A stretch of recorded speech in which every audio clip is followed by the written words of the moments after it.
10절에서 20절까지의 말씀입니다. 무리를 불러 이르시되 듣고 깨닫으라. 입으로 들어가는 것이 사람을 더럽게 하는 것이 아니라 입에서 나오는 그것이 사람을 더럽게 하는 것이니라.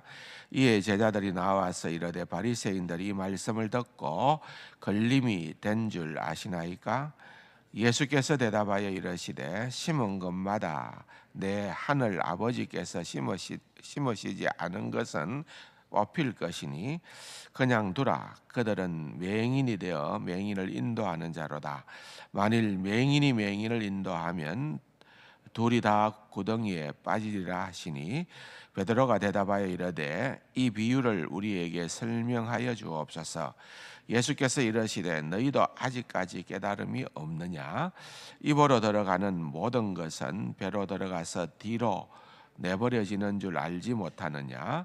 입에서 나오는 것들은 마음에서 나오나니 이것이야말로 사람을 더럽게 하느니라. 마음에서 나오는 것은 악한 생각과 살인과 간음과 음란과 도둑질과 거짓 증언과 비방이니 이런 것들이 사람을 더럽게 하는 것이요 씻지 않은 손으로 먹는 것은 사람을 더럽게 하지 못하느니라. 아멘. 마찬가지죠. 그 당시에 유대인들은 정결법 내지는 이 거룩함에 대해서 이제 많은 규례들을 인위적으로 만들어 놓았습니다. 그래서 반드시 음식을 먹는 것은 이러이러한 그러한 원칙대로 해야 지켜야만 깨끗한 것이고 또한 정결의 예식을 반드시 좇아서 해야만이 그것이 합당한 것이다 하고 그렇게 그들은 단정을 짓는 것이죠. 그런데 이제 그렇게 된 모든 것들을 주님께서 이제 근본적으로 다 이렇게 살펴주셨습니다. 오늘도 본문에 보면은 사람 눈에 보면은 아무리 외적으로 완벽해 보여도 그럴듯해 보여도 그것이 다가 아니다는 것을 말씀을 하고 있지 않습니까? 저는 요즘 세상에 되어져 가는 많은 일들을 보면서 참 더욱더 확연히 그런 것들을 느끼게 됩니다. 정말 보통 사람들이 그렇게 다다를 수 없는 최고의 그런 어떤 법을 다루는 기구나 사람들이 헌법재판소라든지 대법원 같은 데가 아니겠습니까? 그 앉아 있는 모습이 모든 사람들을 압도할 만큼 품위가 있어 보입니다. 그럼에도 불구하고 많은 어떤 일반인들의 그런 상식과 그런 생각들을 너무나도 뛰어넘는 그런 판결들을 내어놓는 것들이 정말 너무너무 지혜가 넘쳐나서 그런 것인가에 우리는 공감이 되지를 않는 것입니다. 헌재 가서 서로의 권위를 자기들이 판단을 합니다. 아무리 아름답고 명확하고 또한 정의로운 법을 만들어 놓아도 그 법을 어떻게 해석을 하느냐는 것은 너무나도 중요하죠. 그것을 인위적으로 어떠한 목적을 이루기 위한 수단으로 만 이용하려고 한다면은 그것은 험악해지는 것입니다. 내일이면은 3.1절을 기념하는 날이기도 합니다. 1919년 3.1절을 다시 한번 들어가서 많은 자료들을 찾아보고 또한 말씀을 준비를 하면서 느껴지는 것 가운데 하나는 삼일절이 그냥 저절로 삼일절이 아니라 거기에는 정말로 고귀한 그러한 하나님의 사람들이 들어 있었던 것. 그들이 목숨을 걸고 생명을 다하여 그렇게 외쳤던 그러한 믿음의 인물들을 하나씩 둘씩 보화처럼 찾아보게 됩니다. 너무 귀하더라고요. 너무 많아서 그걸 다 어떻게 할 수는 없지만 그 중에 일부만이라도 우리에게 도전을 줄 수 있는, 또 우리가 아는 분들일 수도 있지만은 나누려고 그렇게 말씀들을 준비를 해보고 있습니다. 근데 인간은 별 수가 없어요. 민국이라고 하는 말은, 또는 민주주의라고 하는 말은 국민이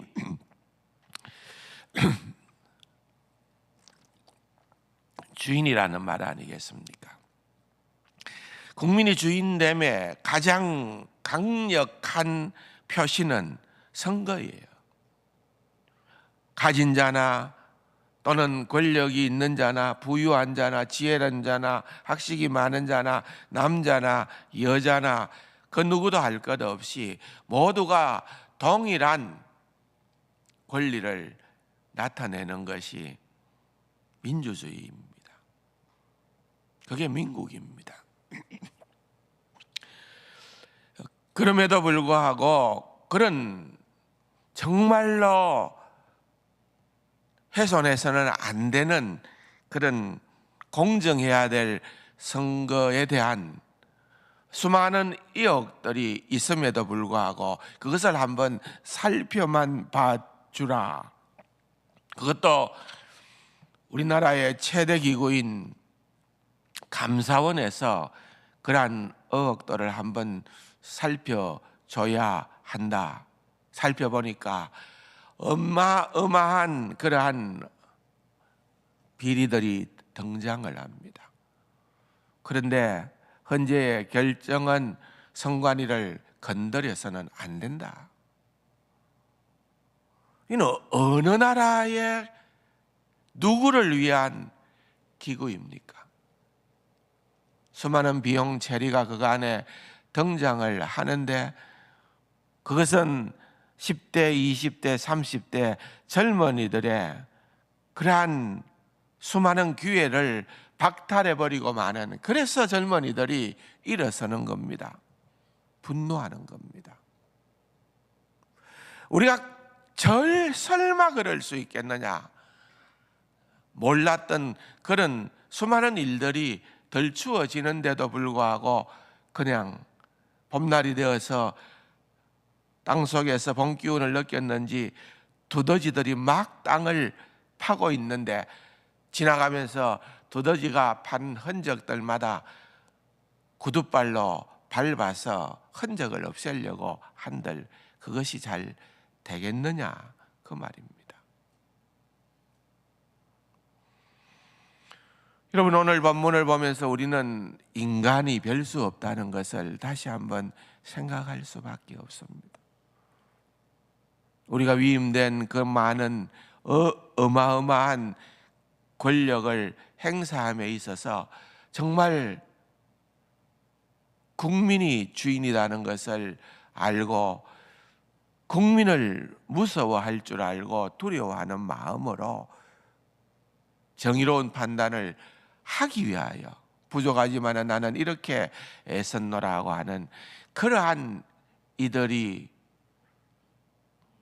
많았으면 좋겠습니다. 내가 죽을지언정 내 하나가 희생되어져서 이 나라를 살릴 수 있다고 하면은 그 죽음의 반열에 내가 선두에 서겠다고 했던 우리의 믿음의 선배들이 3.1절, 지금부터 100년이 훨씬 지난 그 시대의 3.1절 운동을 주도했던 우리의 선배 성도들이었습니다. 당시에 1600만 우리나라 인구의 기독교인의 숫자는 불과 1.6% 정도, 20만 정도밖에는 안 되었어요. 여러분 상상이 됩니까? 그 20만의 구성원을 들여다보면은 여러분 복음이 처음 들어갔을 때에는 얼마나 소외된 자들을 파고 들어갔는지 아십니까? 복음을 그러한 자들이 받아들였습니다. 또한 여러 가지 정치적인 문제로 얽혀서 감옥에 갇힌 자들에게 복음이 들어가게 되어지고, 또한 여러분 정말 하나님의 말씀은 너무나도 큰 능력이라고 하는 것이, 여러분 우리나라에 1985년 4월 부활절에 첫 번째 선교사로 들어왔던 분들이 언더우드와 아펜젤러가 재물포항으로 들어왔던 것이 우리의 선교 역사에 그냥 시발점으로 우리는 간주를 합니다. 그런데 벌써 그 이전부에 그들이 인천으로 들어올 때 그들의 손에는 우리말로 번역되어진 성경을 들고 그들이 들어왔습니다. 일본 요코하마에 들러서 그들이 비록 몇 개월이었지만은 거기에서 이수정을 만났고, 그때의 이수정은 선진 문물을 배우기 위하여 일본어로 갔던 그러한 힘 있는 분이었지만은, 그 이수정이 거기에서 선진 문물을 배우는 것보다 더 중요한 것은 성경을, 기독교를 아는 것이 중요하다는 그러한 일본인들의 권유를 받아들여서 그가 하나님의 말씀을 접하고, 그가 워낙 뛰어난 인물이었기 때문에 성경을 우리말로 번역을 하고, 심지어는 미국에 탄원서를 보냅니다. 아무런 희망이 없는, 여러분들이 알지 못하는 어둠의 나라인 조선 땅에 복음이 들어가면은 그 나라는 살 수가 있습니다. 복음이 들어가면은 그 나라는 일어설 수 있습니다. 우리에게 선교사를 보내 주십시오. 이수정의 그 탄원서 편지를 받고 도전받아 온 인물이 바로 언더우드와 아펜젤러였습니다. 놀랍지 않습니까? 그들이 그 당시에는 하늘길이 열리지 않았던 시절이었기 때문에 백길로 일본에 와서, 일본에서 이수정을 만나서 한국이라는 나라, 그 당시에 조선이라는 나라가 어떤 나라인가에 대한 사전 공부를 합니다. 한글을 배웁니다. 한글로 된 성경을 손에 띱니다. 그것뿐만입니까? 여러분, 중국 땅에 선교사로 온 스코틀랜드의 존 로스라고 하는 분은 그의 또한 동료 가운데 한 사람이 대동강에서 토마스 선교사가 순교를 하게 되는 그러한 일들을 듣게 되어지고 충격을 받습니다. 저 조선 땅이 어떠한 땅인가?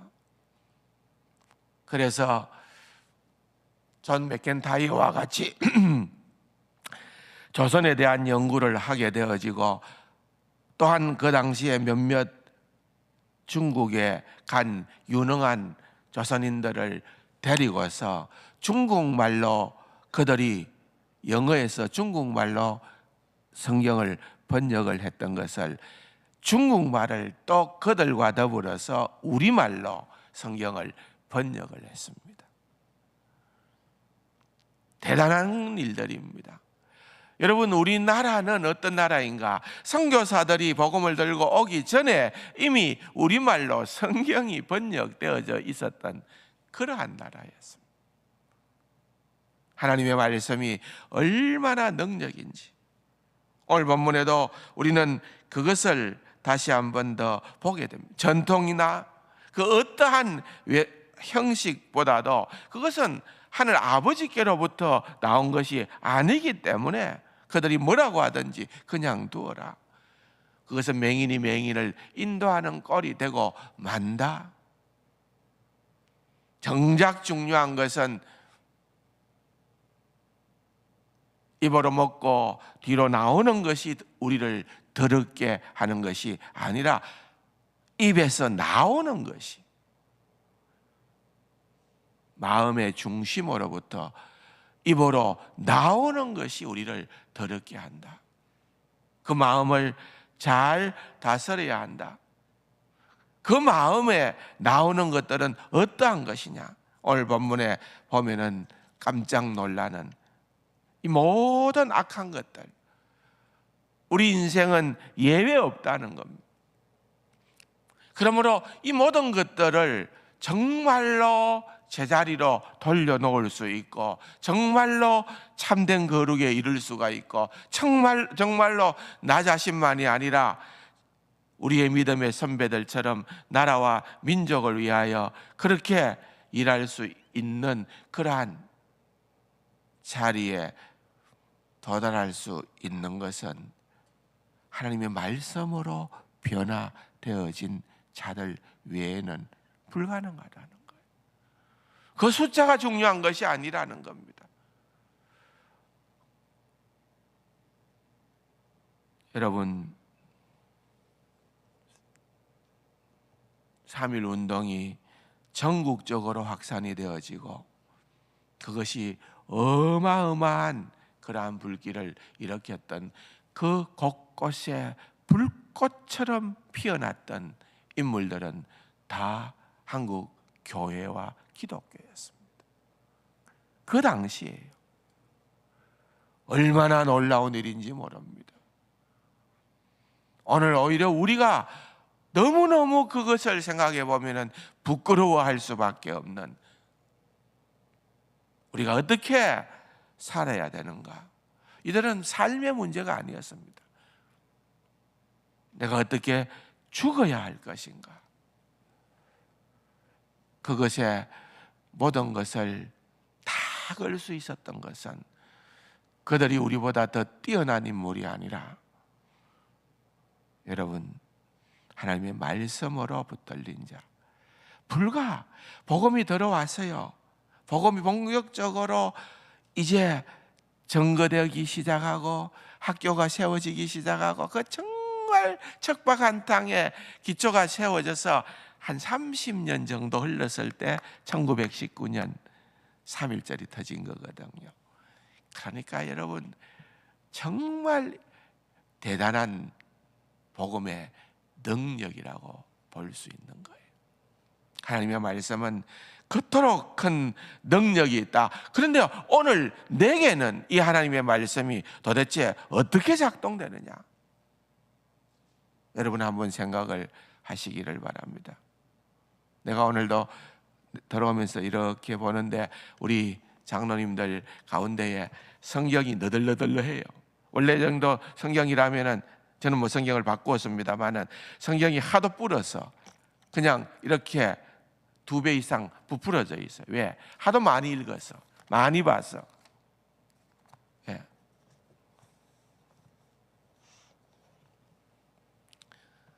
하나님의 말씀을 그렇게 많이 보는 것 얼마나 귀한 일입니까?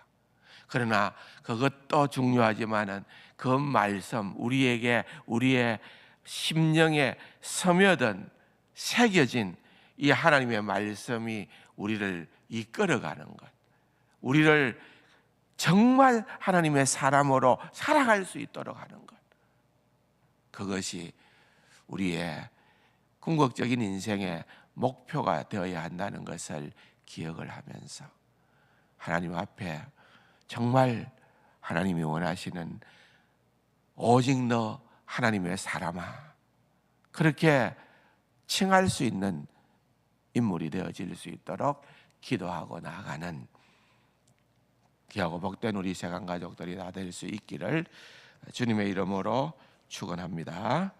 말씀 생각하시면서 나라와 민족을 위하여 기도하시고 또 우리 자신을 놓고 기도하시다가 돌아가시겠습니다.